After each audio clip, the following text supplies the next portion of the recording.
He was just a quiet single dad running a small bookshop in the heart of Seattle, invisible to everyone who passed by his dusty shelves and faded awnings. No one knew his past. No one expected what he'd do next.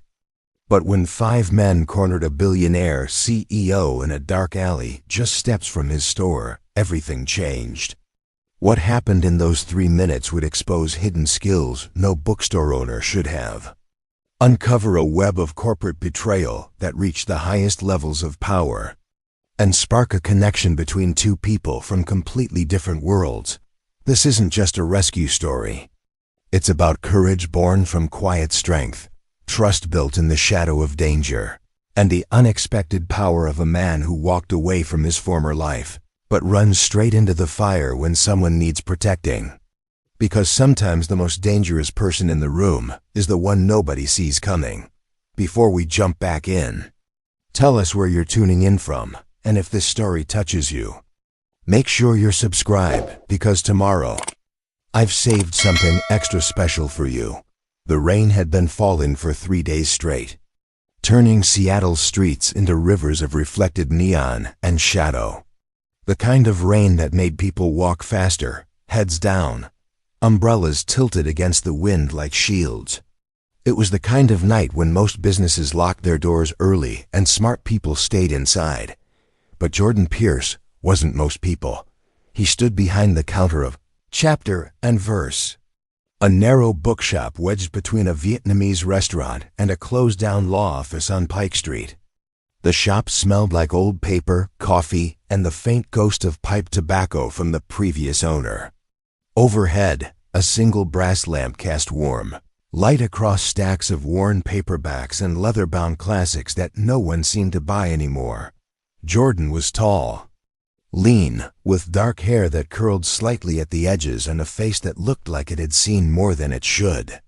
He wore a faded flannel shirt, jeans with paint stains on the knees, and reading glasses that made him look softer than he actually was. To the handful of regulars who came in for mystery novels or travel memoirs, he was polite, knowledgeable, and forgettable. Just another bookshop owner trying to survive in a city that increasingly had no room for places like his.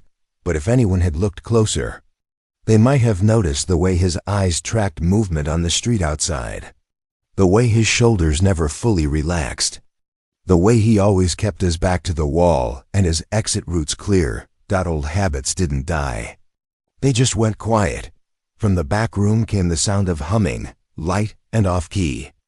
A moment later, a young girl emerged carrying a stack of books nearly as tall as she was. Her name was Sophie, 8 years old, with wild curls pulled into 2 lopsided ponytails and a gap-toothed smile that could disarm anyone. She dropped the books onto the counter with a theatrical groan. "Dad, why do people buy so many boring books about money?" Jordan glanced at the stack. Business management, investment strategies, leadership guides. All ordered by the same customer, a regular who came in once a month and never made eye contact. "Not everyone finds them boring," Jordan said, sorting through the titles. "Some people think money is the most interesting thing in the world." Sophie wrinkled her nose. "That's sad." He smiled. "Maybe, but it pays for your art supplies." She considered this, then shrugged. "Fair." Jordan checked the time. Almost 9.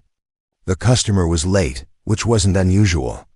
He glanced out the window at the rain-slicked street. A few people hurried past, collars turned up, faces hidden. A taxi splashed through a puddle. A dog barked somewhere in the distance. Then he saw her. She appeared at the far end of the block, walking quickly but not running. Even from a distance, she stood out. Tailored black coat, heels that clicked against the wet pavement, an elegance that didn't quite fit the neighborhood. Her face was partially obscured by an umbrella, but Jordan caught a glimpse of sharp cheekbones and dark hair pulled back tight. She moved like someone used to being in control. But there was something else in her posture. Tension. Awareness. The kind that came from knowing you were being followed. Jordan straightened slightly, behind her. 5 men emerged from the shadows near the old theater. They moved in a loose formation, not close enough to be obvious, but coordinated, practiced. 1 crossed to the opposite sidewalk. 2 stayed back. 2 moved ahead to cut off the street. Jordan's jaw tightened. Sophie looked up from the book she'd been flipping through. "Dad, you okay?" He didn't answer right away. His eyes were locked on the scene unfolding outside. The woman had noticed them now. She walked faster, glancing over her shoulder. Her umbrella tilted, and for just a moment, Jordan saw her face clearly. Recognition hit him like a punch. Victoria Caldwell. He'd seen her on the news, in magazines, on the cover of Forbes. She was the CEO of Apex Innovations, a tech giant that had revolutionized cloud security and data encryption. At 39, she was one of the most powerful women in the country. Brilliant, ruthless, untouchable. And right now, she was being hunted. The 5 men were closing in. The woman turned sharply into the alley beside Jordan's shop, the narrow passage that led to the back parking lot. It was a dead end. She probably didn't know that, but they did. Jordan moved without thinking. He reached under the counter and pulled out a worn jacket, dark green with reinforced stitching along the seams. It wasn't the kind of jacket a bookshop owner needed, but it was the kind a man with a different past kept close. "Sophie," he said quietly, his tone shifting into something she recognized immediately. "Back room, now." Her eyes went wide, but she didn't argue. She'd heard that voice before. The one that meant something was wrong. The one that meant her dad wasn't just her dad. Any more dots, she slipped off the stool and disappeared into the back without a sound. Jordan locked the register, turned off the main lights, and moved toward the door. His heartbeat was steady, his breathing controlled. Muscle memory took over, the kind that came from years of training he'd tried to forget. He stepped out into the rain. The alley was narrow, barely wide enough for a delivery truck. Dumpsters lined one side. Fire escapes clung to the brick walls above. The rain turned everything into a slick, dark maze of metal and stone. Victoria Caldwell stood at the far end, her back to the wall, umbrella discarded at her feet. Her coat was soaked, her hair plastered to her face, but her eyes were sharp, calculating. She held her phone in one hand, but the screen was dark. No signal. Or maybe they jammed it. The 5 men spread out in a semicircle, blocking the exit. They weren't street thugs. Their clothes were too clean, their movements too disciplined. Corporate muscle. The kind hired to intimidate, extract, or disappear someone quietly. The tallest one stepped forward. Broad-shouldered, shaved head, a scar running through his left eyebrow. He smiled, but it didn't reach his eyes. "Miss Caldwell," he said, his voice smooth and cold. "You've been hard to reach." Victoria's chin lifted. "I don't take meetings in alleys." "This isn't a meeting," the man replied. "This is a retrieval. I'm not going anywhere with you. That's not your choice anymore." Jordan moved into the alley, his footsteps barely audible over the rain. He didn't announce himself, didn't shout or threaten. He just walked forward, hands loose at his sides, posture relaxed but ready. One of the men noticed him first. He turned, frowning. "Hey, this is private. Move along." Jordan stopped about 10 feet away. His eyes flicked over each of them, reading posture, weight distribution, where their hands were. 2 had concealed weapons. 1 carried himself like former military. The leader was confident but inexperienced in real combat. "She said she's not going," Jordan said quietly. The leader turned, his expression shifting from annoyance to amusement. "And who are you? The neighborhood watch? Just someone who doesn't like bullies." The man laughed. "You picked the wrong night to be a hero, friend." Jordan didn't respond. He just stood there, still and calm, rain dripping from his hair. Victoria stared at him, confusion flickering across her face. She didn't know him. Didn't understand why a stranger would step into this. But something in his eyes, the quiet certainty there, made her heart beat just a little faster. The leader sighed. Last chance. Walk away. Jordan tilted his head slightly. You first. The man's smile faded. He nodded to the two nearest him. Move him. They came fast, confident. The first one reached for Jordan's shoulder. Jordan shifted his weight, redirected the grab, and used the man's momentum to spin him into the wall. The impact was quick, controlled. The man slumped, dazed. The second one swung a fist. Jordan ducked under it, stepped inside his guard, and drove an elbow into his ribs. The man gasped and dropped to one knee. It happened in seconds. No wasted movement. No hesitation. The remaining three men froze, suddenly realizing this wasn't some random bystander. Victoria's eyes widened. Jordan looked at the leader. Last chance, he said softly. Walk away. The man's hand moved toward his jacket. And that's when everything changed. 15 minutes earlier. The world had been simpler. Jordan Pierce had been standing in the back room of Chapter and Verse, stacking boxes of new arrivals that had finally come in after weeks of delays. Sophie sat cross-legged on the floor nearby, coloring in a notebook she'd decorated with stickers of stars and dragons. The radio played softly in the corner, some old jazz station that made the rain outside feel almost cozy. Asterisk. Feel almost cozy. Asterisk. Preparing and narrating this story took us a lot of time, so if you are enjoying it, subscribe to our channel. It means a lot to us. Now back to the story. This was his life now. Quiet. Predictable. Safe. It hadn't always been that way. Jordan had spent 12 years in a world most people never saw. Not military, though people often assumed that when they caught a glimpse of the discipline in his movements, or the way he assessed every room he entered. No, Jordan had worked in private security, the kind that didn't advertise and didn't ask questions. Corporate protection. High-risk extraction. Asset recovery. The jobs that required someone who could think fast, move faster, and disappear when it was over. He'd been good at it. Too good, but that life had cost him things he couldn't get back. A marriage that crumbled under the weight of secrets and long absences. Trust that eroded with every lie he told to keep his work hidden. And finally, the moment that changed everything. A job in Prague that went sideways, a client who didn't make it out, and the realization that he'd become someone he didn't recognize anymore. So he'd walked away. Cashed out his savings, moved to Seattle, and bought a failing bookshop from an old man who just wanted to retire. He'd told himself it was temporary, just until he figured out what came next. That was 3 years ago. Sophie had been 5 then, angry and confused about why Mommy didn't live with them anymore. She didn't understand why they'd left their old apartment in San Francisco, why Daddy didn't go to work in suits anymore, why everything had changed so fast. But slowly, the bookshop had become home. The rhythm of opening the store each morning, brewing coffee, organizing shelves, recommending books to the handful of customers who still valued paper over screens. It wasn't exciting. It wasn't dangerous. But it was real.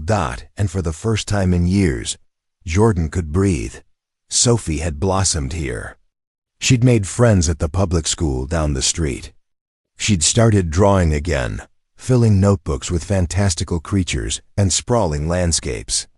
She laughed more, slept better, stopped asking when Mommy was coming back. Jordan had learned to cook. Badly at first, then gradually better. He'd learned to braid hair, though Sophie's curls still defeated him most mornings. He'd learned to sit through parent-teacher conferences and school plays without checking his phone. Every 30 seconds, he'd learned to be a father instead of a ghost. The bookshop barely broke even most months. Rent was high, foot traffic was low, and online retailers made it almost impossible to compete. But Jordan didn't need much. Just enough to keep the lights on, feed his daughter, and maintain the illusion of normalcy. because that's what it was. An illusion. He still woke up some nights in a cold sweat, his hand reaching for a weapon that wasn't there anymore. He still scanned every face that came through the door, looking for threats that never materialized. He still kept a go-bag hidden in the apartment upstairs, just in case they ever needed to disappear fast. Old habits didn't die. They just learned to hide. On the shelves of chapter and verse, Jordan kept books about philosophy, poetry, travel, history. Stories about people reinventing themselves, finding peace, building something new from the wreckage of what came before. He told himself he stocked them for customers, but really, they were for him. Sophie looked up from her coloring. "Dad, do you think dragons were real?" Jordan smiled. "What do you think?" She considered this seriously. "I think maybe they were, but they looked different than in stories. Like maybe they were just big lizards that people made up stories about. That's a pretty smart theory."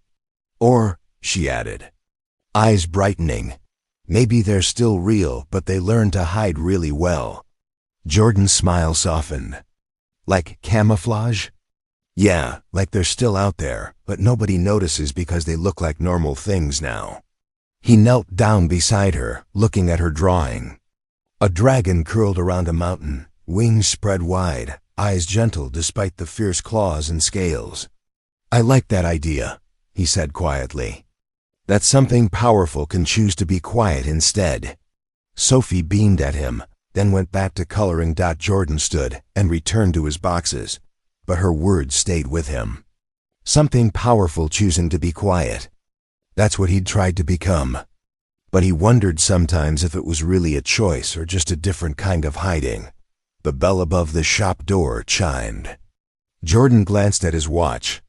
9:15. Late for a casual browser. He walked out to the front. A woman stood just inside the door, shaking rain from her umbrella. She wore an expensive-looking coat and carried herself with the kind of confidence that came from boardrooms and executive decisions. "We're about to close," Jordan said politely, "but you're welcome to look around for a few minutes." The woman glanced up, and Jordan saw her face clearly for the first time. Mid-30s, striking features, dark, intelligent eyes that took in the entire shop in seconds. She looked tired. Not physically, but the kind of tired that came from carrying too much for too long.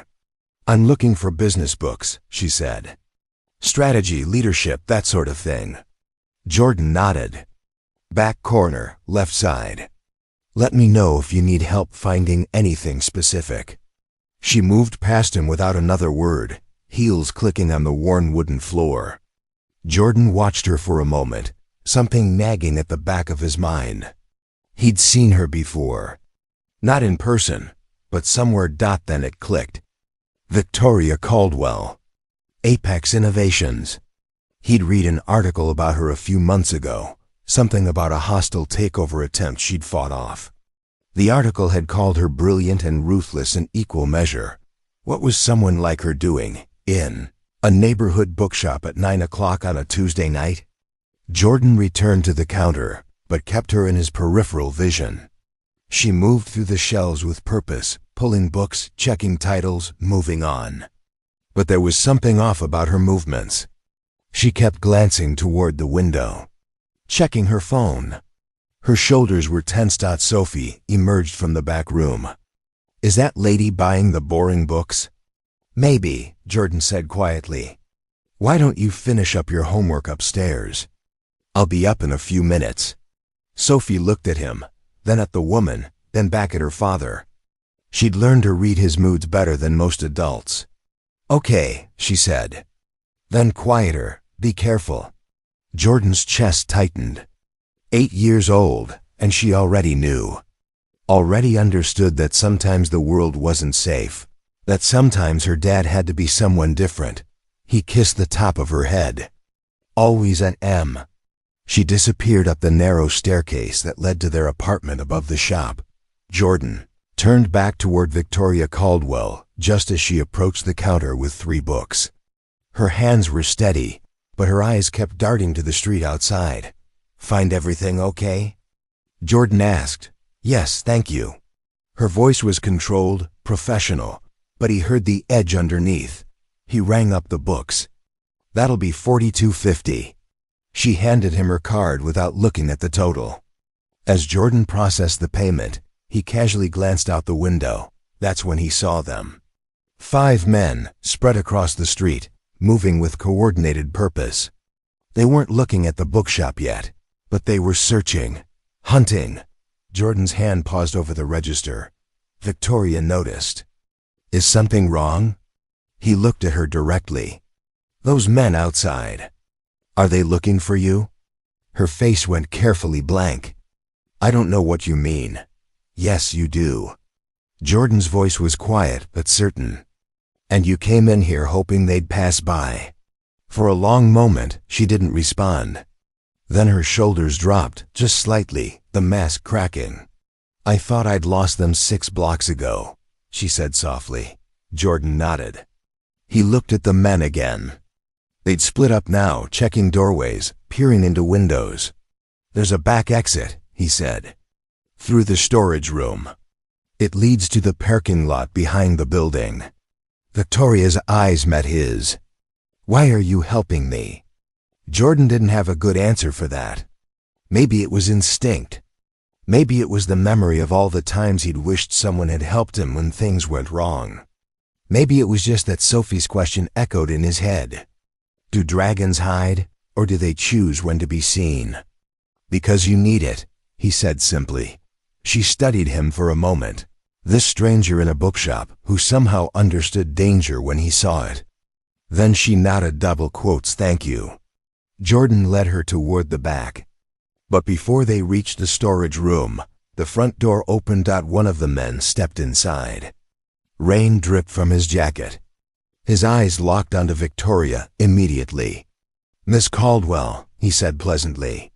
We've been looking for you. Jordan stepped between them. Shop's closed. The man's smile didn't waver.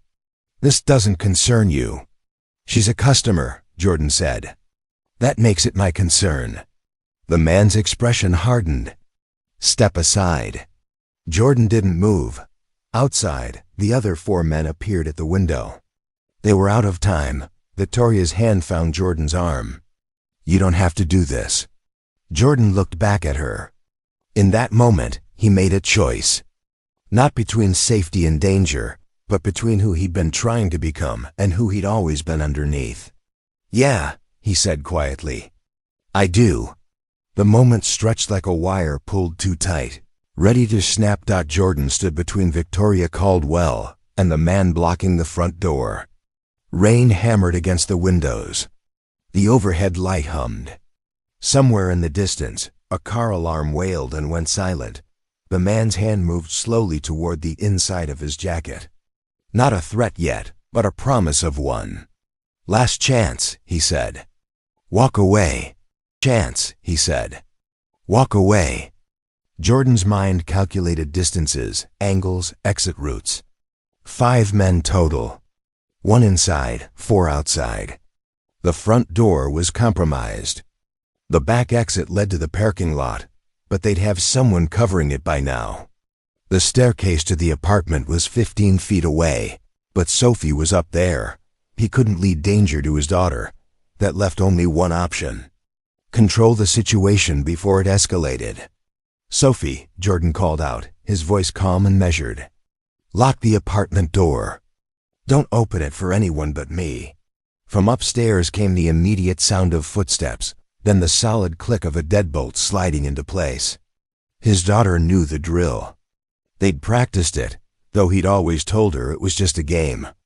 Just pretend, but it had never been pretend. The man at the door frowned. You have a kid up there? That's why you're going to leave quietly, Jordan said. The man laughed, a short bark of amusement. You think having a kid makes you scary? Makes me want to back off?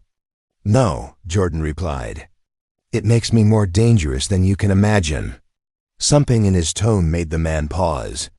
Made him look at Jordan differently, seeing past the flannel shirt and reading glasses to something harder underneath. Victoria stepped forward. her voice sharp. "This is between me and them. Let me handle it." Jordan didn't take his eyes off the man. "What do they want?"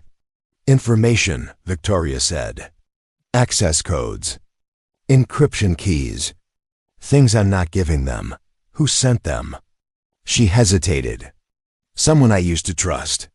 The man at the door pulled out his phone and typed something quickly. A moment later, Jordan heard footsteps in the alley beside the shop. The back exit was covered now. They were boxed in.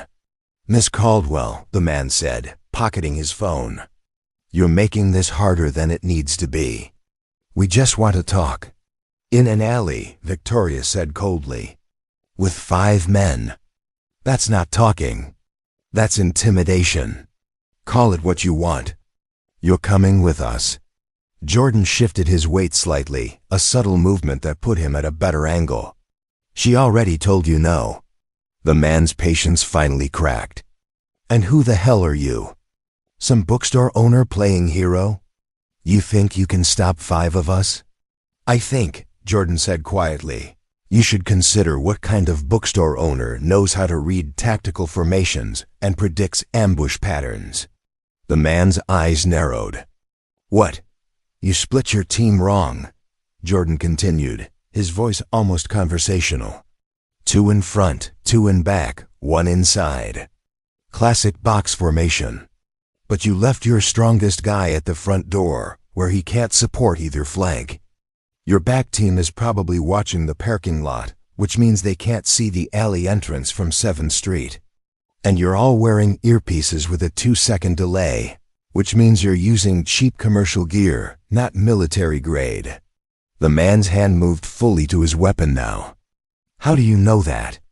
Jordan smiled, but it didn't reach his eyes. "Because I used to do what you do.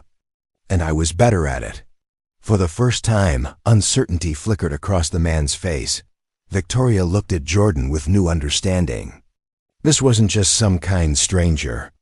This was someone with training, experience, capability she'd completely underestimated. "Who are you?" she asked. Jordan didn't answer. Instead, he reached under the counter and pulled out his phone. He held it up, showing the screen. On it was a photo of the 5 men taken from the shop's security camera just moments ago. "I've already sent this to someone," Jordan said calmly. "Former colleague.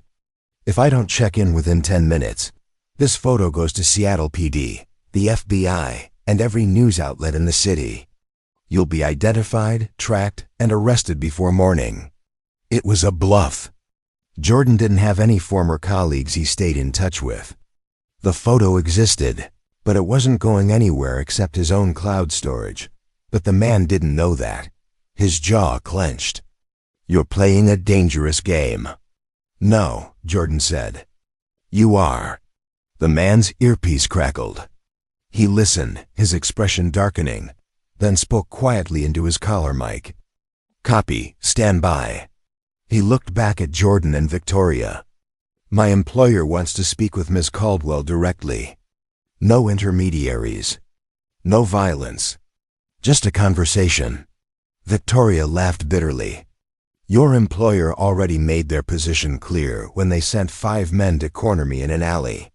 "Plans changed," the man said. "You declined the polite approach. This is the direct one." Jordan stepped forward, closing the distance between them by half. "Here's a direct approach.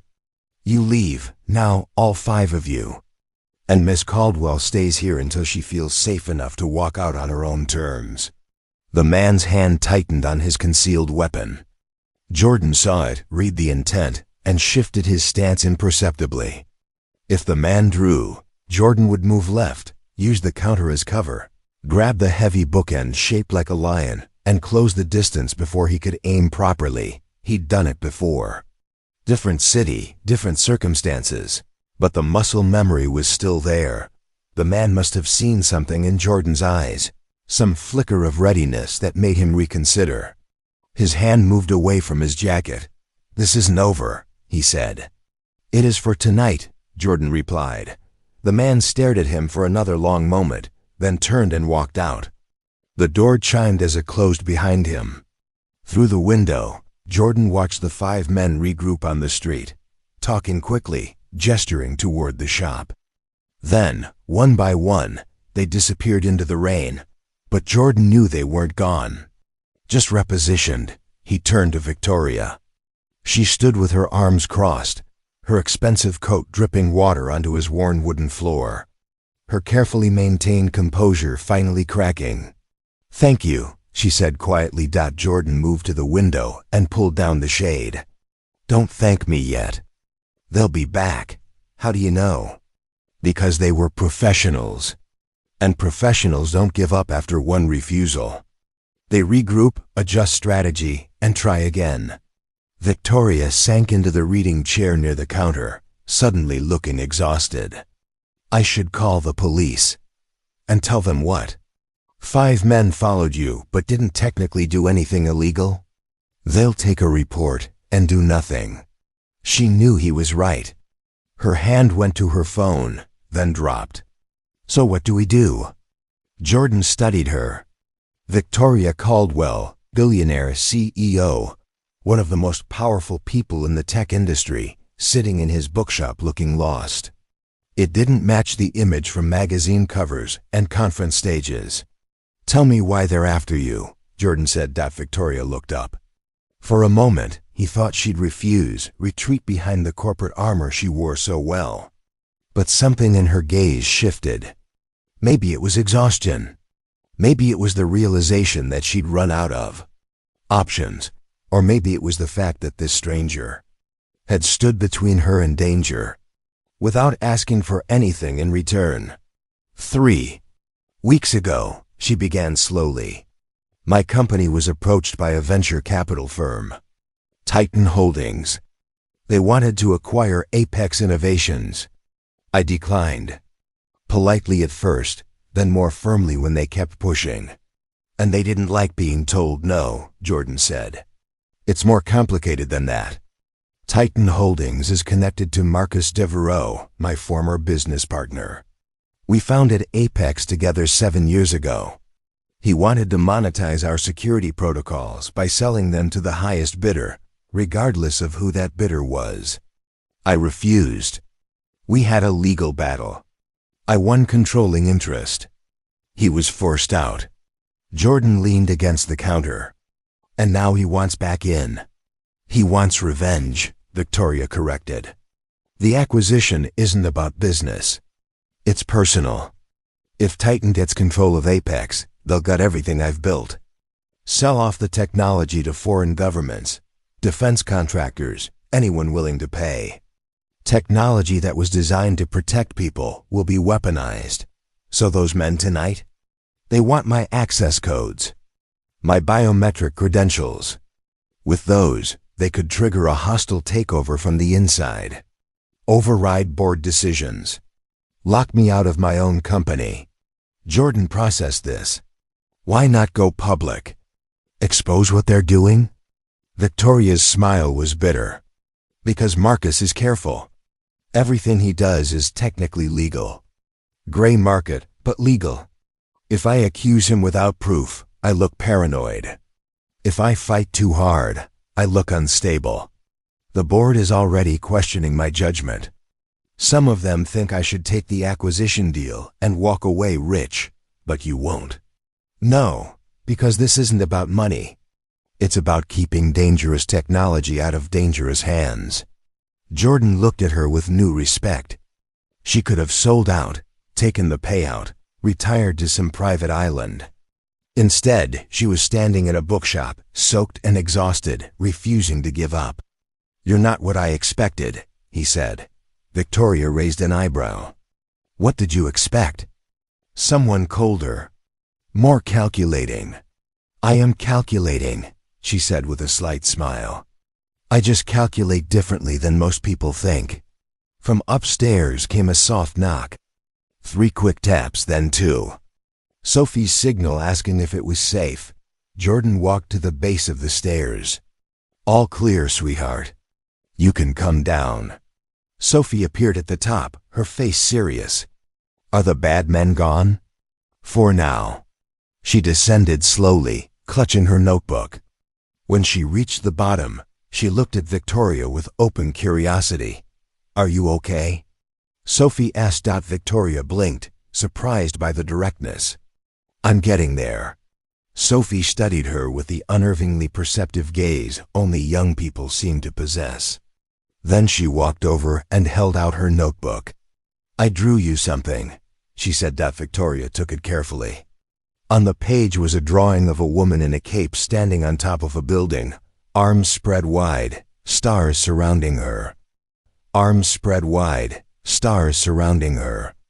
"That's you," Sophie explained. "Dad says heroes don't always look like the pictures in movies. Sometimes they look normal. But they're still heroes." Victoria's throat tightened. She looked at Jordan, who gave a small shrug. "She draws what she feels," he said simply. Victoria looked back at the drawing, then at Sophie. "Thank you. This is beautiful." Sophie beamed, then turned to her father. "Can she stay for dinner? We have soup." Jordan opened his mouth to decline politely, but Victoria spoke first. "I'd like that," she said softly. "If it's not too much trouble." Jordan looked at her, this powerful woman asking permission to share canned soup in a cramped apartment above a failing bookshop. And something shifted in his chest, some long-dormant instinct that recognized not danger, but connection. "Soup it is," he said. As they moved toward the stairs. Victoria paused and looked back at the darkened shop windows. "They're still out there, aren't they?" she asked. Jordan nodded. "Watching, waiting. And tomorrow?" "Tomorrow," Jordan said quietly, "we figure out how to end this without anyone getting hurt." Victoria met his eyes. "Is that possible?" Jordan thought about his old life, the jobs that went wrong, the people who didn't make it home. Then he thought about Sophie's drawing, about the choice to be something different. "It has to be," he said. The apartment above chapter and verse was small but lived in. Mismatched furniture that Jordan had picked up from thrift stores, bookshelves overflowing with novels and textbooks, Sophie's artwork taped to every available wall. The kitchen was barely large enough for two people to stand in. But somehow all three of them managed. Jordan heated the soup while Sophie set the table with exaggerated care, making sure the napkins were perfectly aligned. Victoria sat at the small wooden table, looking oddly out of place in her designer coat among the clutter of normal life. She watched.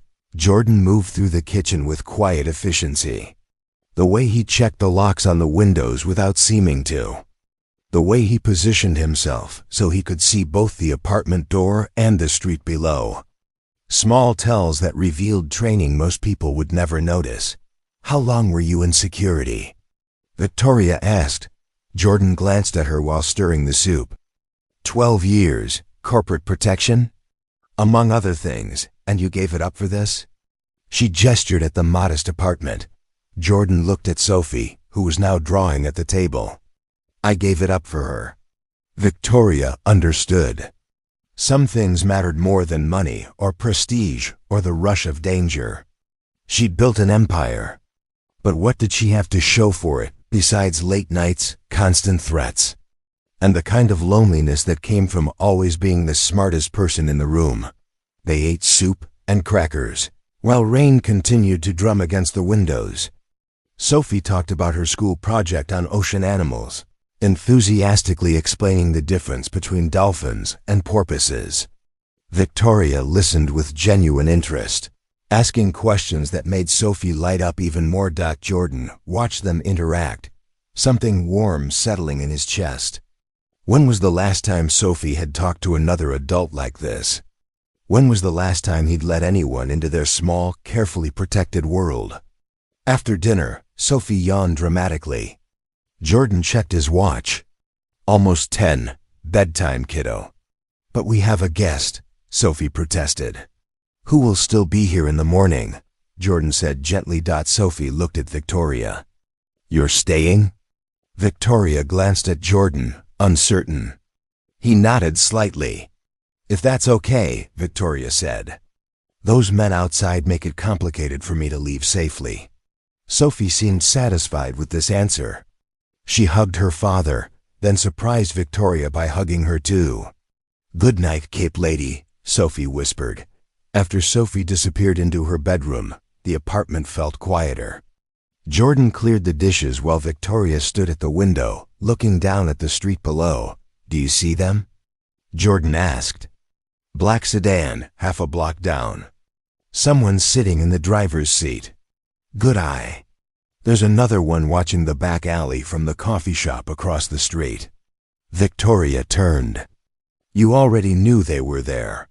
I counted positions before we came upstairs." Jordan dried his hands on a towel. "They're running a standard surveillance pattern. Watching exits, logging who comes and goes, waiting for orders." "Orders from Marcus," Victoria said bitterly. Jordan moved to the window beside her. "Tell me about him. Not the business history. The personal part." Victoria was quiet for a long moment. "We met in grad school, MIT. Both of us were broke, ambitious, convinced we'd change the world. We started Apex in his garage with maxed out credit cards and no idea what we were doing." She smiled sadly. "For the first 3 years, we were unstoppable. Perfect partnership. He handled investors and expansion while I focused on development and security architecture. What changed? Money changed him. Or maybe it just revealed who he'd always been." Victoria crossed her arms. "Once we got serious funding, once the company valuation hit 9 figures, he started making decisions without consulting me. Deals with questionable clients. Partnerships that compromised our security protocols. When I pushed back, he told me I was being naive. That business required moral flexibility, and you disagreed. I built Apex to protect people, not exploit them. When I found out he'd been secretly negotiating to sell our encryption technology to a defense contractor with known human rights violations, I threatened to go public. He tried to force me out. We ended up in court. I won, but barely." Jordan studied her profile in the dim light. "He sounds like someone who doesn't handle losing well. Marcus keeps score. Every slight, every defeat gets added to a ledger in his mind. This isn't just about the company anymore. It's about proving he was right and I was wrong." "And the men downstairs?" "Probably hired through one of his shell companies, deniable, untraceable back to him directly." Victoria turned from the window. "I've dealt with corporate espionage before, hostile competitors, even foreign intelligence services trying to steal our technology. But this feels different. More personal. More dangerous." Jordan nodded slowly. He'd seen this pattern before in his old life. When business became personal, when egos got involved, that's when situations turned unpredictable. Dangerous. "We need to change the dynamic," Jordan said. "Right now, they're controlling the situation. They know where you are. They're dictating terms, and you're reacting. We need to flip that. How?" Jordan moved to a desk in the corner and pulled out a notepad. He began sketching the block, marking positions, sight lines, potential approaches. "First, we need to understand their resources.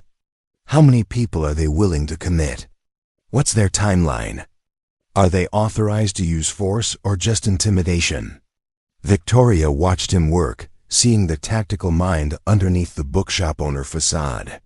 "You're not just thinking about tonight, are you?" "No, tonight is containment. Tomorrow is when we go on offense. What does that mean?" Jordan looked up from his sketching. "It means we stop hiding and start gathering intelligence. We figure out who hired them, what they really want, and how to make it cost more than it's worth to keep coming after you." Victoria felt something shift inside her. For weeks, she'd been running, hiding, trying to outmaneuver threats while maintaining her company's public image. It was exhausting, demoralizing. But this man, this stranger who owed her nothing, was talking about fighting back. "Why are you doing this?" she asked. You could have let me walk out of your shop tonight. Stayed uninvolved, safe. Jordan set down his pen. Because I spent 12 years doing jobs I'm not proud of for people who didn't deserve my loyalty. And when it mattered most, when I needed help, there was no one. He looked at her directly. I don't want to be the person who walks away anymore. Victoria's throat tightened. She'd built walls around herself for so long, convinced that showing vulnerability was weakness. But standing in this modest apartment with this quiet, capable man, she felt something she hadn't felt in months. Hope. What do we do first? She asked. Jordan smiled slightly. First, you get some rest. Take Sophie's room. She can sleep in mine tonight. I can't take her room. You need sleep more than you need pride right now, Jordan said firmly. Tomorrow we'll need you sharp. Victoria wanted to argue, but exhaustion was finally catching up with her. The adrenaline that had kept her moving for hours was fading, leaving only bone-deep weariness. Thank you, she said quietly. For everything. Jordan nodded. Lock the door. If anything happens, anything at all, don't try to be a hero. Just yell. As Victoria disappeared into Sophie's room, Jordan moved back to the window. The black sedan was still there. Still watching. He pulled out his phone and began making calls to people he hadn't spoken to in years. Former colleagues, information brokers, anyone who might have insight into Marcus Devereaux's current operations. By midnight, he had 3 names, 2 possible locations, and one very interesting piece of information about a warehouse. Shipment scheduled for tomorrow night. Jordan looked down at his notes, then at the darkened street below. The men watching his shop had no idea what was coming. They thought they were hunting a cornered executive and a nobody, bookstore owner. They were wrong about both. Morning came gray and cold. Jordan woke at 5:30, his body still trained to old rhythms despite 3 years of civilian life. He checked on Sophie, still sleeping peacefully, then moved quietly through the apartment. Victoria was already awake, sitting at the kitchen table with her laptop open and 3 empty coffee cups beside her. She'd changed out of her soaked clothes into a spare shirt and sweatpants Jordan had left outside her door. Her hair was pulled back in a simple ponytail, and without the corporate armor of expensive clothes and perfect makeup, she looked younger. More human. You're up early, Jordan said. Couldn't sleep. Too much adrenaline. She gestured at her laptop. I've been reviewing security footage from Apex, trying to identify when they started surveilling me. Jordan poured himself coffee and sat across from her. Find anything? 3 weeks. They've been following me for 3 weeks. Her voice was tight with controlled anger. Different teams, rotating schedules, but always present. I thought I was being paranoid. Turns out I wasn't paranoid enough. Jordan studied the footage over her shoulder. Professional work. The kind that costs serious money. Your former partner has deep pockets, Jordan observed. Marcus has investors now. People who see Apex as an acquisition target worth whatever it takes. Victoria closed the laptop. I've been thinking about what you said last night. About going on offense. What exactly did you have in mind? Jordan pulled out his phone and showed her a photo he'd received at 2 in the morning. A warehouse in the industrial district south of downtown. Nondescript, but the metadata attached to the image told a different story. This building is leased by a shell company that traces back to one of Marcus's known associates. According to my source, there's a shipment arriving tonight. High-value cargo, heavy security. Victoria's eyes sharpened. What kind of cargo? Electronic equipment. Specialized servers, networking hardware. The kind of infrastructure you'd need if you were planning to clone an existing security system. Understanding dawned on Victoria's face. They're building a duplicate of Apex's network. If they can mirror our systems, they could run penetration tests, find vulnerabilities, exploit them before we even know there's a breach. That's my guess. We need to stop that shipment. Jordan shook his head. We need to document it. Get evidence that ties Marcus directly to corporate espionage. Right now, it's all circumstantial. You need proof. Victoria leaned back, processing. You want to surveil the warehouse. I want to get inside, Jordan corrected. Photograph the equipment, identify the buyers, trace the money. Build a case that even Marcus's lawyers can't dismiss. That's illegal entry. Breaking and entering. Only if we get caught. Victoria stared at him. You're serious. You said you needed proof. This is how we get it. She was quiet for a long moment, weighing options. Everything about this went against her instinct for careful legal approaches. But careful and legal had gotten her cornered in an alley, running for her life. I'm coming with you, Victoria said. No, too dangerous. It's my company. My fight. Jordan's jaw tightened. You're the target. If something goes wrong, you being there makes everything worse.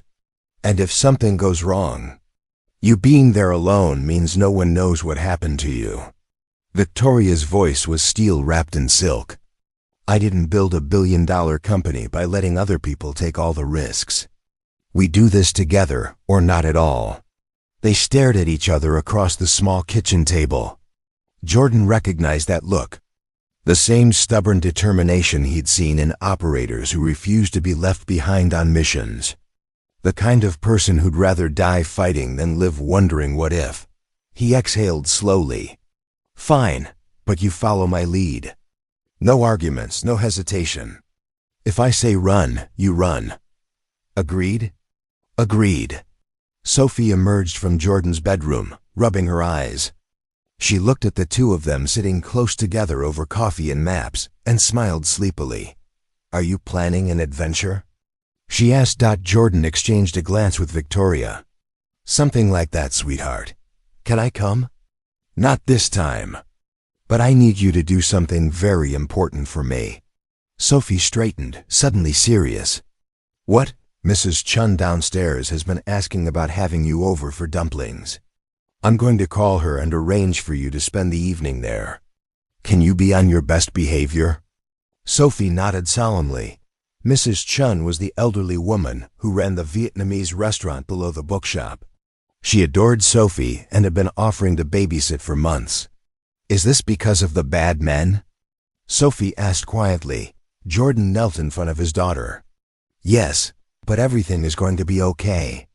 I promise. Sophie hugged him tightly. Then she turned and hugged Victoria too, surprising them both. Keep my dad safe, Sophie whispered. He pretends he's invincible, but he's not. Victoria's eyes glistened. I will. After breakfast, Jordan made arrangements with Mrs. Chun, who asked no questions but understood everything. By noon, Sophie was safely downstairs, happily making spring rolls and chattering about dolphins. Jordan and Victoria spent the afternoon preparing. He pulled equipment from places Victoria wouldn't have thought to look. A compact camera hidden in a hollowed-out book. Lockpicks wrapped in velvet inside a coffee can. Dark clothing that looked civilian but moved like tactical gear. You keep a lot of interesting things for a bookstore owner, Victoria observed. Old habits, Jordan said simply. As evening approached, they reviewed the plan one final time. Entry through the loading dock, avoid security cameras, photograph everything, exit clean. Simple in theory. Complicated in execution. You ready?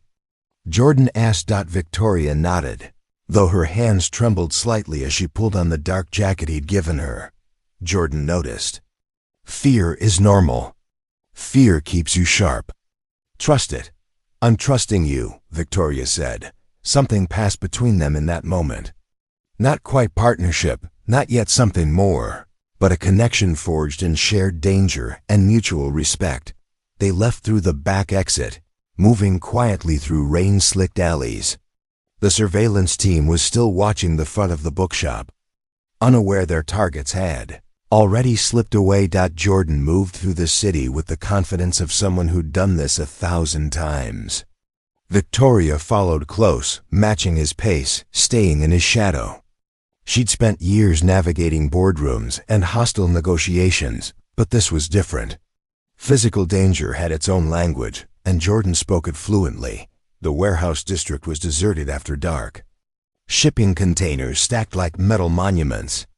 Empty lots filled with industrial equipment. The smell of diesel and salt water from the port. Nearby, Jordan led them to a chain-link fence surrounding their target building. He produced a small tool from his pocket and had the lock open in seconds. They slipped inside. The warehouse. Interior was dark except for scattered work lights illuminating rows of equipment. Servers stacked on industrial shelving. Networking cables bundled and labeled. Computer terminals arranged in neat rows. It looked like someone was building a complete data center from scratch. Jordan and Victoria moved between the shadows, staying low, staying quiet. He photographed serial numbers, configuration notes, shipping manifests. Each image was potential evidence, another piece of the puzzle connecting Marcus to illegal activity. Victoria recognized some of the equipment. Enterprise-grade hardware, the kind used for serious computational tasks. Pattern recognition, encryption breaking, system penetration. This wasn't just corporate espionage. This was preparation for a full-scale cyberattack. "This is bigger than I thought," Victoria whispered. With this setup, they could breach not just Apex, but any company using similar security protocols. Banks, hospitals, government agencies. Jordan continued photographing, his movements efficient and silent. How much damage could they do? Billions in theft.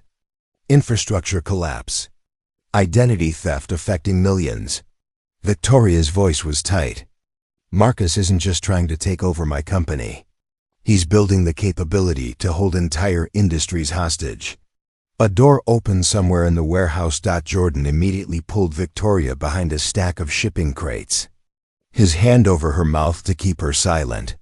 Footsteps approached, accompanied by voices.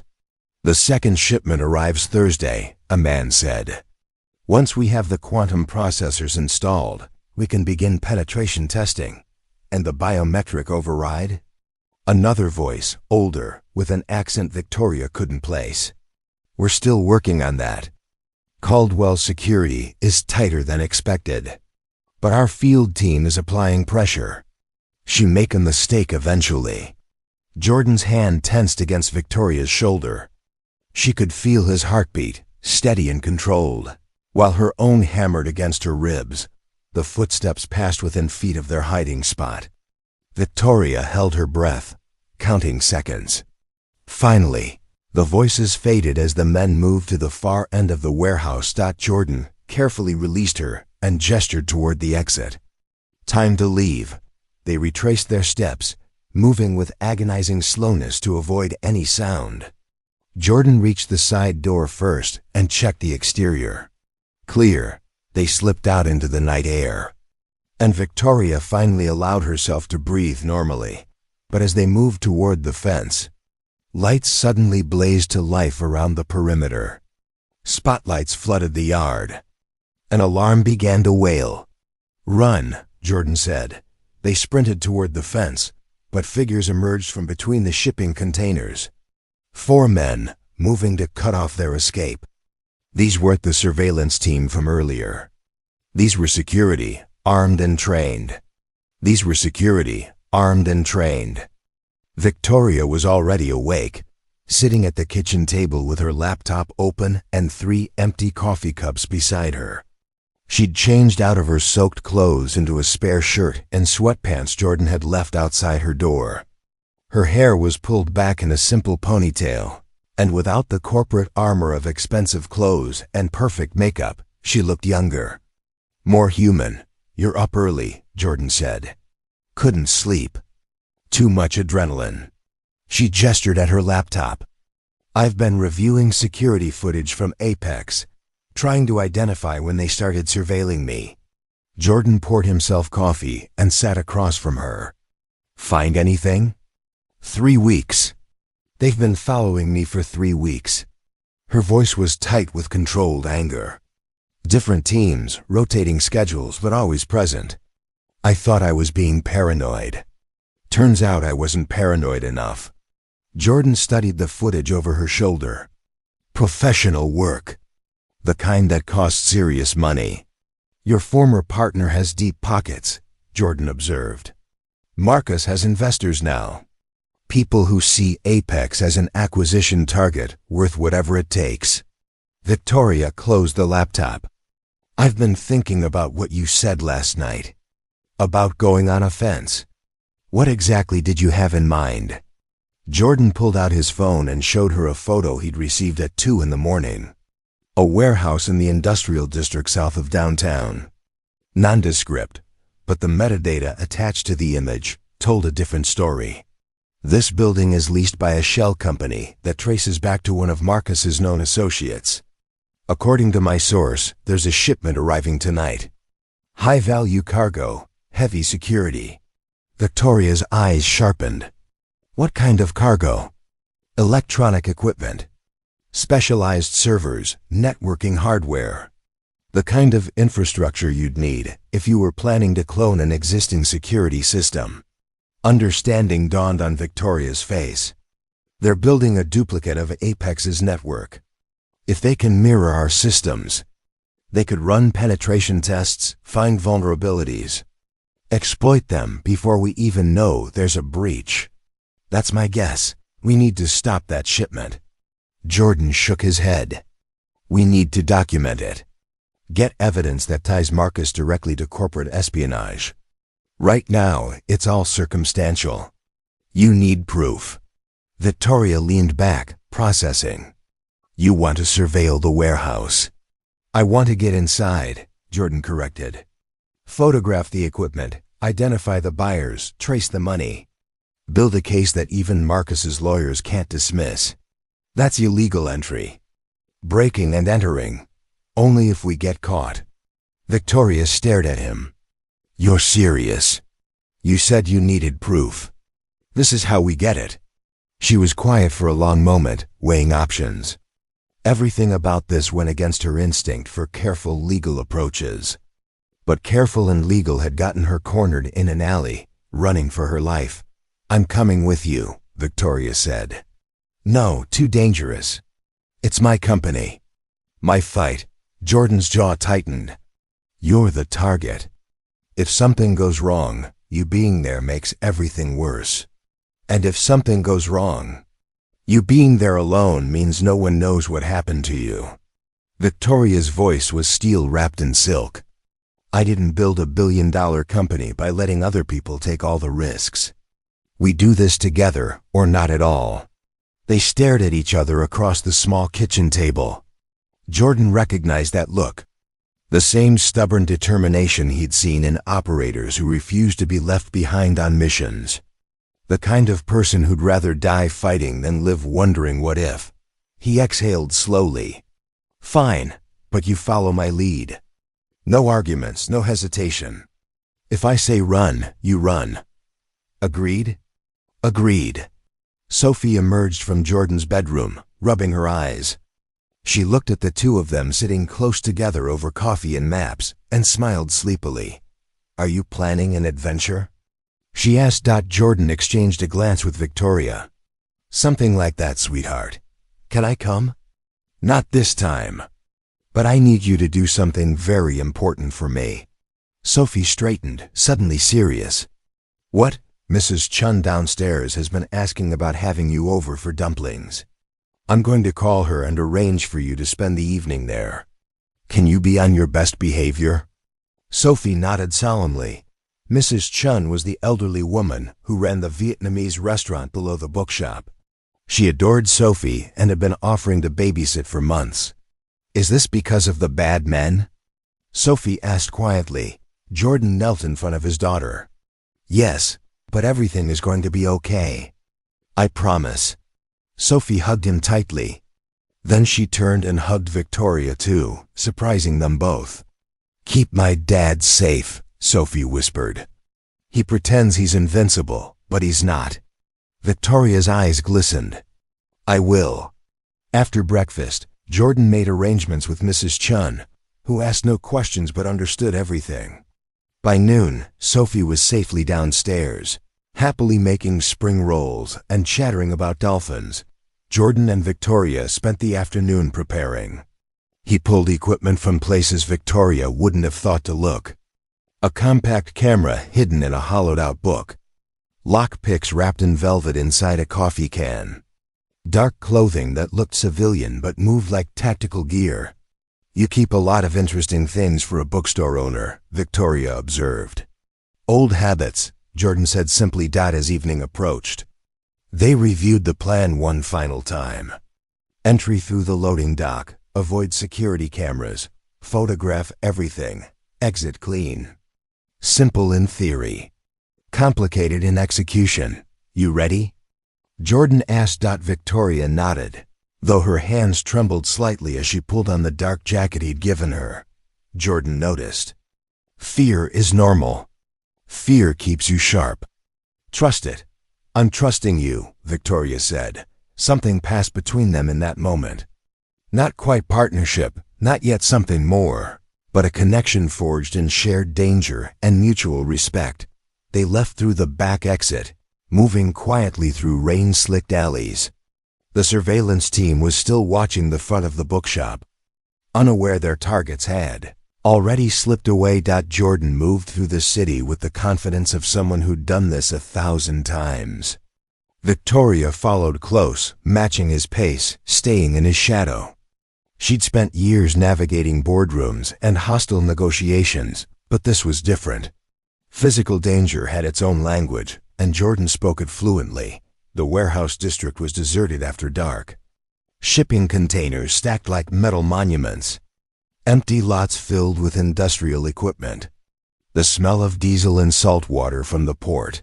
Nearby, Jordan led them to a chain-link fence surrounding their target building. He produced a small tool from his pocket and had the lock open in seconds. They slipped inside. The warehouse. Interior was dark except for scattered work lights illuminating rows of equipment. Servers stacked on industrial shelving. Networking cables bundled and labeled. Computer terminals arranged in neat rows. It looked like someone was building a complete data center from scratch. Jordan and Victoria moved between the shadows, staying low, staying quiet. He photographed serial numbers, configuration notes, shipping manifests. Each image was potential evidence, another piece of the puzzle connecting Marcus to illegal activity. Victoria recognized some of the equipment. Enterprise-grade hardware, the kind used for serious computational tasks. Pattern recognition, encryption breaking, system penetration. This wasn't just corporate espionage. This was preparation for a full-scale cyber-attack. "This is bigger than I thought," Victoria whispered. With this setup, they could breach not just Apex, but any company using similar security protocols. Banks, hospitals, government agencies. Jordan continued photographing, his movements efficient and silent. How much damage could they do? Billions in theft. Infrastructure collapse. Identity theft affecting millions. Victoria's voice was tight. "Marcus isn't just trying to take over my company. He's building the capability to hold entire industries hostage." A door opened somewhere in the warehouse. Jordan immediately pulled Victoria behind a stack of shipping crates, his hand over her mouth to keep her silent. Footsteps approached, accompanied by voices. "The second shipment arrives Thursday," a man said. "Once we have the quantum processors installed, we can begin penetration testing." "And the biometric override?" Another voice, older, with an accent Victoria couldn't place. "We're still working on that. Caldwell security is tighter than expected. But our field team is applying pressure. She make a mistake eventually." Jordan's hand tensed against Victoria's shoulder. She could feel his heartbeat, steady and controlled, while her own hammered against her ribs. The footsteps passed within feet of their hiding spot. Victoria held her breath, counting seconds. Finally, the voices faded as the men moved to the far end of the warehouse. Jordan carefully released her and gestured toward the exit. Time to leave. They retraced their steps, moving with agonizing slowness to avoid any sound. Jordan reached the side door first and checked the exterior. Clear. They slipped out into the night air. And Victoria finally allowed herself to breathe normally. But as they moved toward the fence, lights suddenly blazed to life around the perimeter. Spotlights flooded the yard. An alarm began to wail. "Run," Jordan said. They sprinted toward the fence, but figures emerged from between the shipping containers. 4 men, moving to cut off their escape. These weren't the surveillance team from earlier. These were security, armed and trained. They had 30 minutes before insertion. Sarah was checking equipment, laying out gear with practiced efficiency. Jordan stood at the window, staring at the rain-soaked city, his jaw tight with controlled tension. Victoria approached quietly. "You should know something before we do this."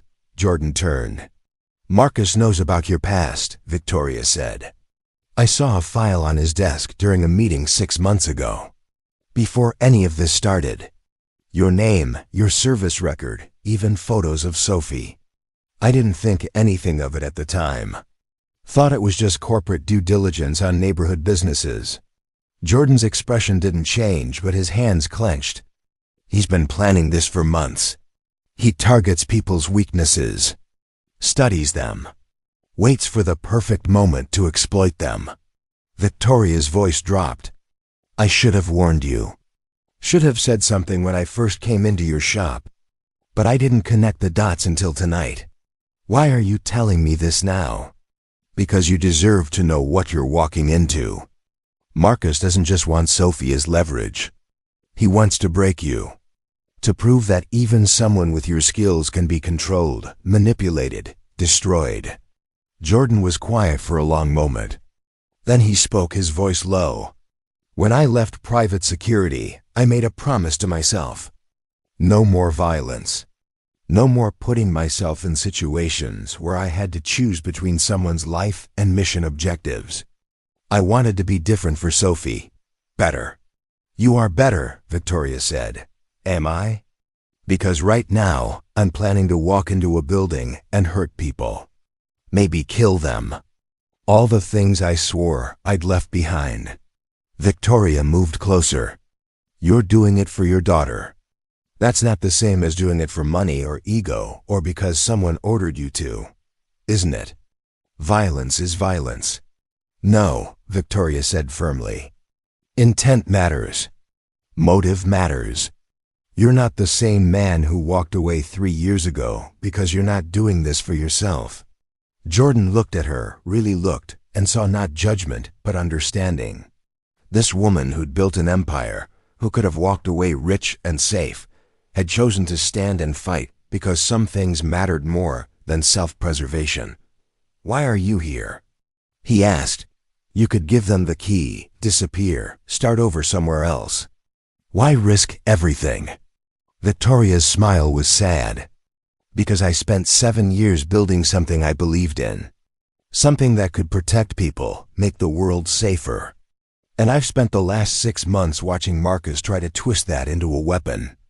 If I run now, if I give up, then everything I built becomes everything I fought against. Even if it costs you everything. Especially then." She paused. "My father used to say that character isn't what you do when it's easy. It's what you do when the cost is more than you can afford, and you do it anyway." Jordan felt something shift in his chest. He'd been alone for so long, carrying burdens he thought no one else could understand. But Victoria understood. Maybe not the specific details of his past, but the weight of it. The cost of choosing principle over pragmatism. Sarah cleared her throat. "Hate to interrupt the moment, but we're on the clock." Jordan nodded. He moved to the table where Sarah had laid out equipment. Body armor, communication devices, flashlights, medical supplies. And weapons. 2 handguns, cleaned and loaded. Jordan stared at them. He hadn't held a gun in 3 years. "You don't have to," Sarah said quietly. "I can handle the heavy work." No, Jordan said.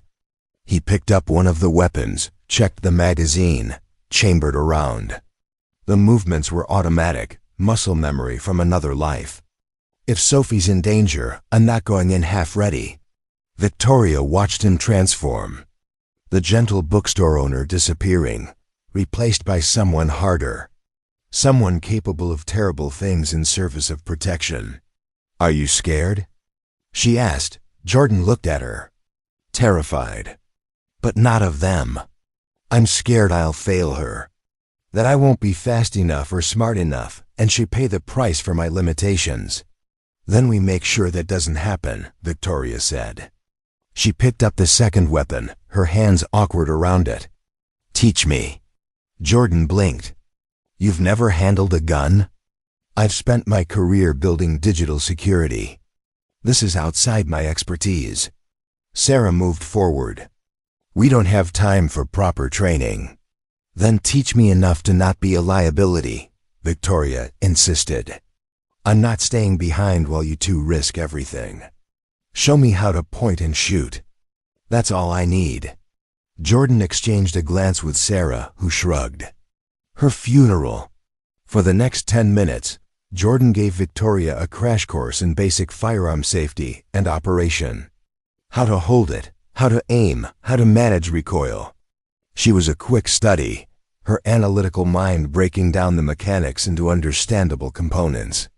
Remember, Jordan said, you don't draw unless you're prepared to fire. You don't fire unless you're prepared to kill.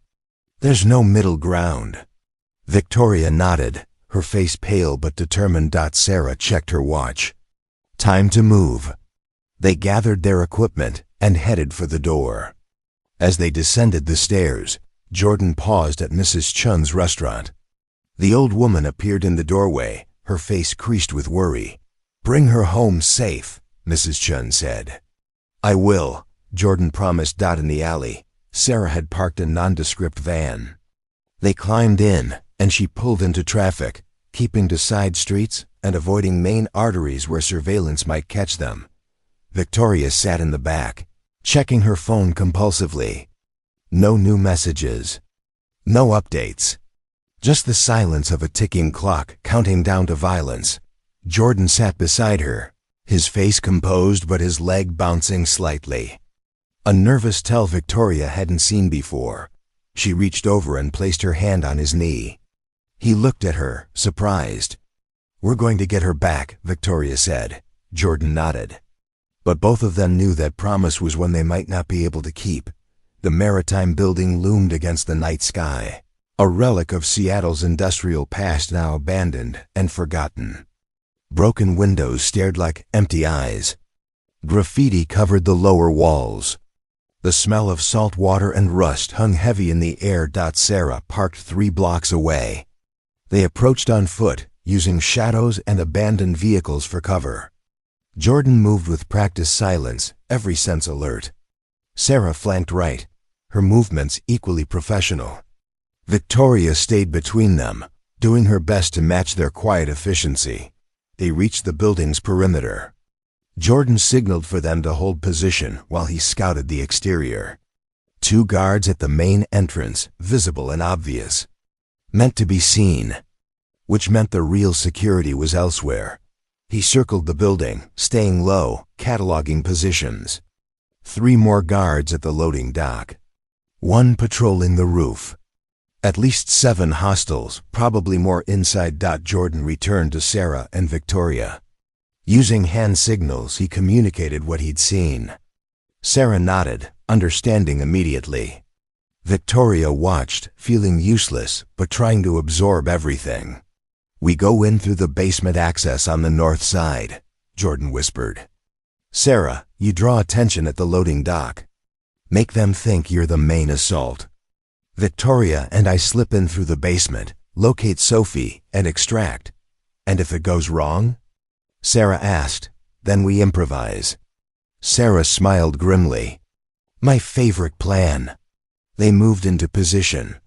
Sarah disappeared toward the loading dock, carrying enough equipment to look like a one-woman army. Jordan and Victoria approached the basement access, A rusted door half hidden by debris. Jordan picked the lock in seconds. The door opened with a quiet groan. They slipped inside, closing it behind them. The basement was dark, lit only by emergency lights that cast everything in sickly green. Water dripped somewhere in the distance.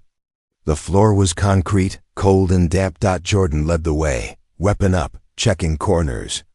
Victoria stayed close, her own gun feeling heavy and alien in her hands. They reached a stairwell. Jordan paused, listening. Voices above. At least 3 men, maybe more. Then faintly, a sound that made Jordan's heart clench. A child crying, Sophie. He moved faster now, caution balanced against desperate need. Up the stairs, into a corridor lined with old offices. The voices were clearer now, coming from a room at the end of the hall. Jordan approached the door, which stood slightly ajar. He peered through the gap. Sophie sat in a chair in the center of the room, her hands zip-tied in front of her. Tears streaked her face, but she wasn't hysterical. She was scared but trying to be brave, just like he'd taught her. 3 men stood around her. One was the same man who'd entered the bookshop yesterday. The others were unfamiliar. And in the corner, watching with cold satisfaction, stood Marcus Devereaux. Jordan had seen photos, but in person, Marcus was smaller than expected. Mid-40s, expensive suit, thinning hair. He looked like 1,000 other tech executives. Nothing remarkable except the cruelty in his eyes. The problem with leverage, Marcus was saying, is that it only works if the other party believes you'll follow through. Miss Caldwell needs to understand that I'm serious. You want me to hurt the kid? One of the men asked. Just enough to make the point. A broken finger should suffice. Jordan's vision went red. Every tactical consideration vanished, replaced by pure protective rage. Victoria grabbed his arm, sensing he was about to do something reckless. She pulled him back from the door and looked him in the eyes. Wait, she mouthed. Smart, remember? Jordan forced himself to breathe. She was right. Rushing in would get Sophie hurt or worse. Outside, an explosion rocked the building. Sarah's distraction. Right on time. Sarah's distraction. Right on time. The men in the room reacted immediately, weapons drawn, moving toward the sound. Marcus shouted orders, his composure finally cracking.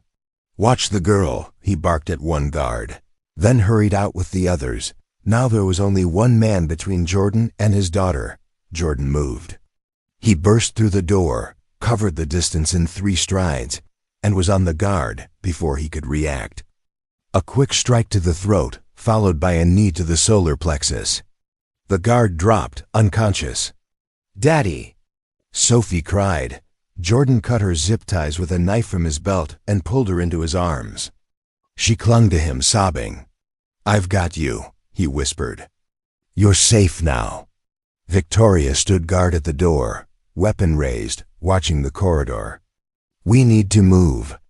They'll be back any second. Jordan lifted Sophie. She wrapped her arms around his neck, burying her face in his shoulder. They moved quickly back toward the basement stairs, but voices echoed from below. The route they'd come in was compromised. This way, Victoria said, leading them down a different corridor. She'd studied the building plans during their preparation, memorizing alternate routes. They emerged on the 2nd floor, near a fire escape. Jordan kicked open the rusty door, and they climbed down into the alley. But Marcus was waiting. He stood with 2 guards, blocking their path.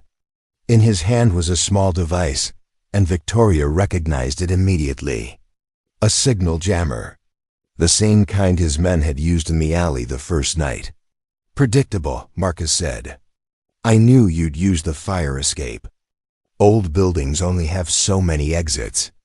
Jordan set Sophie down behind him, placing himself between her and the threat.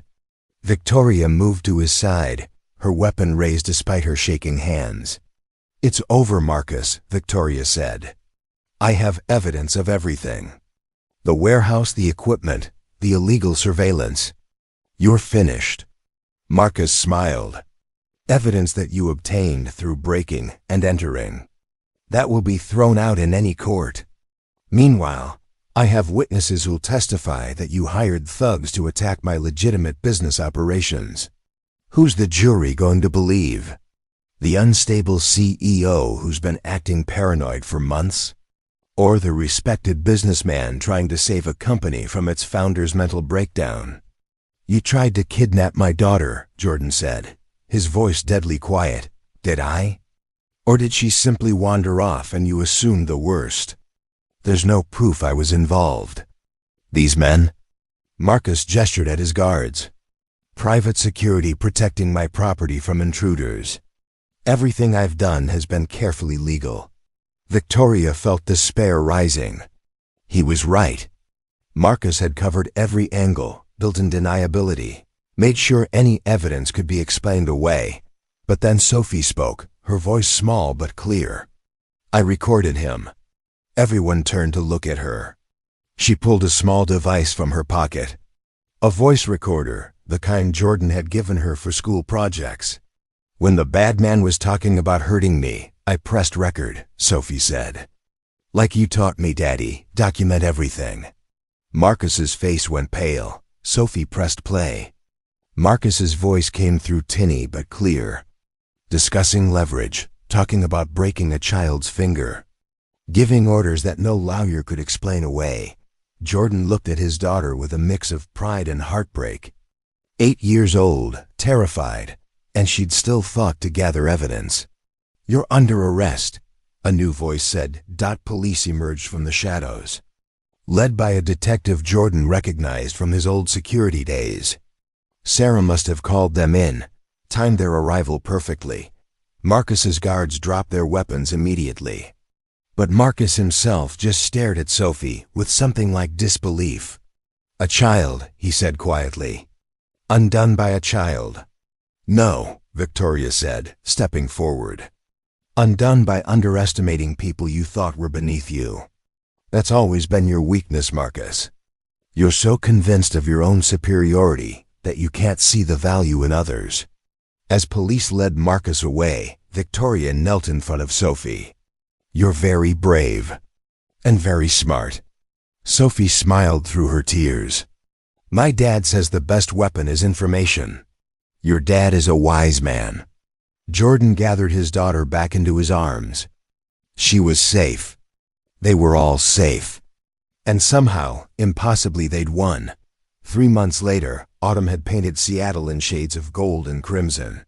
Chapter and verse remained a bookshop, but it had become something more. A gathering place. A community hub. The kind of establishment that anchored a neighborhood not through commerce, but through presence. Jordan stood behind the counter, helping a regular customer find a cookbook when the bell above the door chimed. Victoria entered, carrying 2 coffee cups and wearing jeans and a simple sweater. No designer clothes, no corporate armor. Just herself. Thought you might need this, she said, handing him a cup. You're psychic now? I've learned your rhythms. She smiled. 3 o'clock on a Tuesday, you're always dragging. Sophie looked up from her homework at a corner table. Hi, Victoria. Hi, sweetness. How's the math coming? Terrible. Numbers are boring. Victoria laughed and sat beside her. Want me to show you a trick? As Victoria helped Sophie with fractions, Jordan watched them together. Over the past 3 months, Victoria had become a constant presence in their lives. Not intrusive, but present. She'd join them for dinners, help with homework, show up at Sophie's school play. She'd moved her operations back to Apex headquarters, but spent evenings in the bookshop, working on her laptop while Jordan managed the store. Marcus was awaiting trial on multiple charges. Corporate espionage, kidnapping, conspiracy. His legal team was skilled, but Sophie's recording had been damning. Even if he avoided prison through technicalities and high-priced lawyers, his reputation was destroyed. Apex's board had severed all ties, and investors had fled his various ventures. Victoria had taken full control of Apex again, but with changes. She'd restructured the company's priorities, focusing on ethical technology development and transparency. The quantum key technology remained proprietary, but under strict oversight to prevent weaponization. She'd also started a foundation, the Sophie Pierce Foundation for Child Safety and Education, funded by a significant portion of her personal wealth. It provided resources for children in dangerous situations, legal support for families facing corporate intimidation, and technology education for underserved communities. Sophie had been honored, but mostly confused about why a foundation needed her name. "I just pressed record," she'd said. As the afternoon faded to evening, Jordan closed the shop.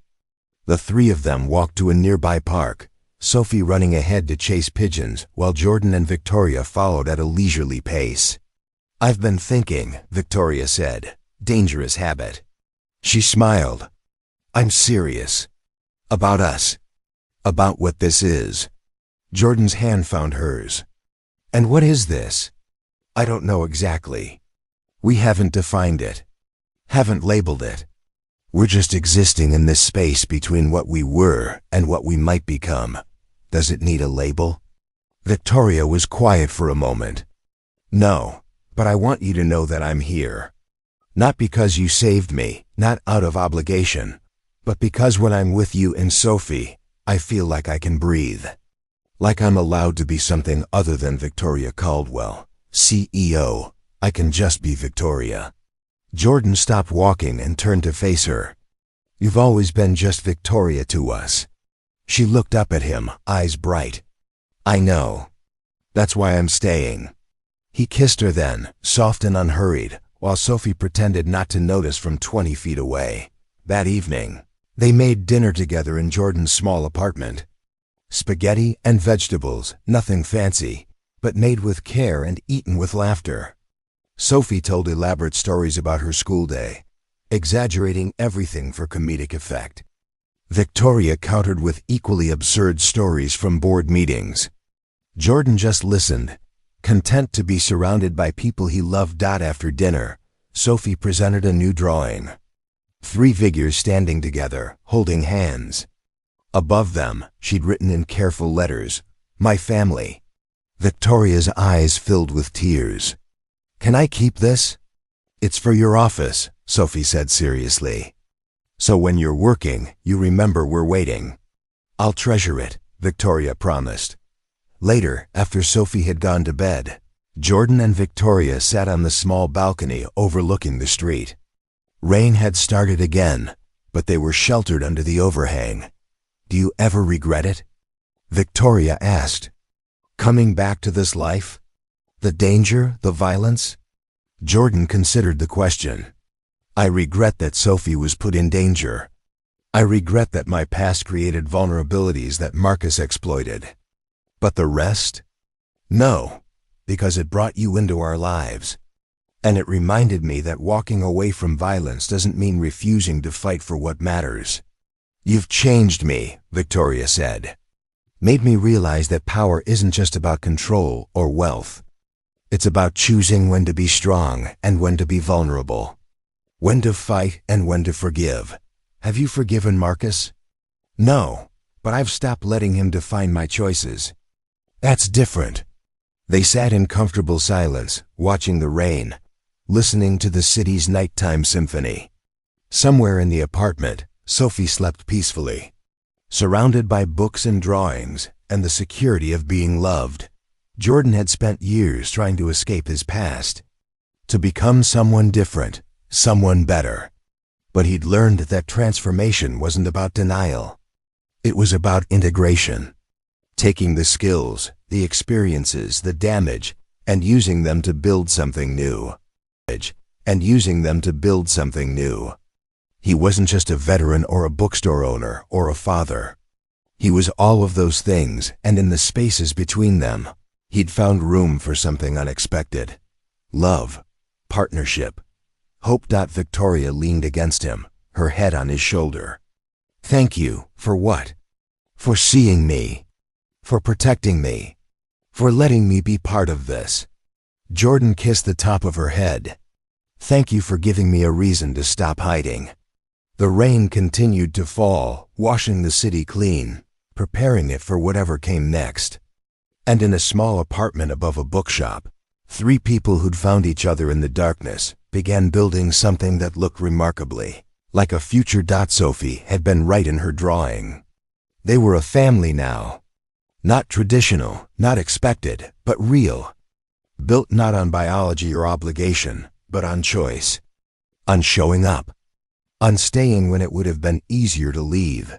And in the morning, when the sun rose over Seattle and the bookshop opened its doors, they would face whatever came next together. Because sometimes the most powerful thing in the world isn't wealth or technology or violence. Sometimes it's just the quiet certainty of knowing you're not alone. Up next, you've got two more standout stories right on your screen. If this one hit the mark, you won't want to pass these up. Just click and check them out. And don't forget to subscribe and turn on the notification bell so you don't miss any upload from us.